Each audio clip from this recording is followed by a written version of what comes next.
I think that's the perpetual struggle of, I guess, of any artist, is that there's what the, I mean, what I want to do, and then what realistically I can do, and what's maybe, you know, what everybody else has an interest in me doing.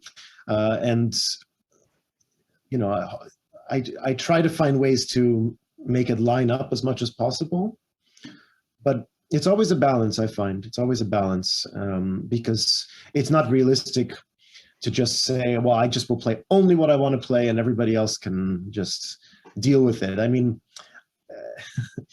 I've tried it a few times, but it doesn't really end so well for me. And at the same time, you know, I think it's very dangerous to just do what people want. I mean, it's very dangerous to say yes to everything and to just seek out opportunities just for the sake of opportunities. I think that can be really, really terrible also. So it's a balance for sure. And I'm changing that balance every day to figure out what's best at this moment for me.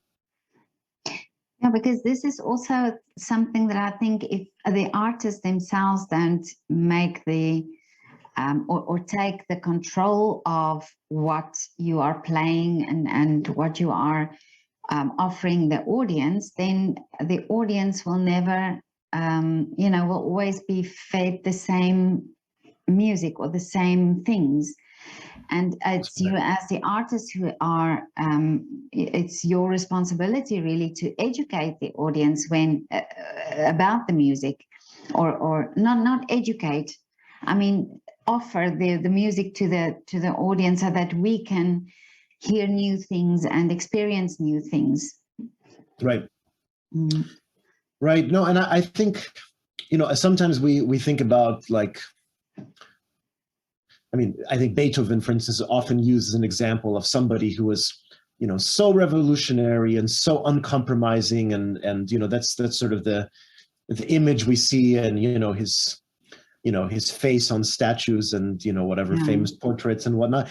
But the truth is that he often very much compromised and very much adjusted and very much even sold out in what he was doing. I mean, it's his biography as anybody's is very complicated, and there were moments in his life that he wrote for himself or that he wrote for the future, but there are moments that he absolutely wrote for his audience with a specific goal in mind. There are even some pieces that are, I would say, disappointing. Like, there's a piece called Wellington's Victory, which was specifically, you know, written for kind of an occasion, and it's really, you know, second-rate or third-rate Beethoven, which, you know, there's not a lot of that, but there's some.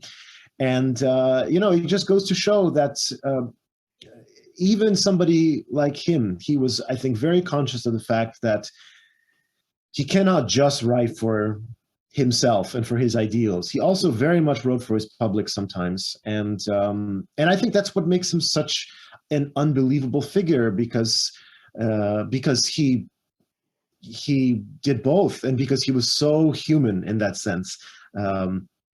I think that's the interesting thing probably about every artist. I mean, another person that comes to mind in a very different way is, for instance, Shostakovich, and the way that he fought against the censorship in the Soviet Union with his music, and how, you know, there was also a lot of give and take, and that's what's so interesting about it, is that it's not just that he only rebelled against it. I mean, that wasn't possible. So there's a constant living, breathing, balancing act that you can feel in his music, which is so what makes it thrilling. Because if it was just one thing, I think it would be less interesting.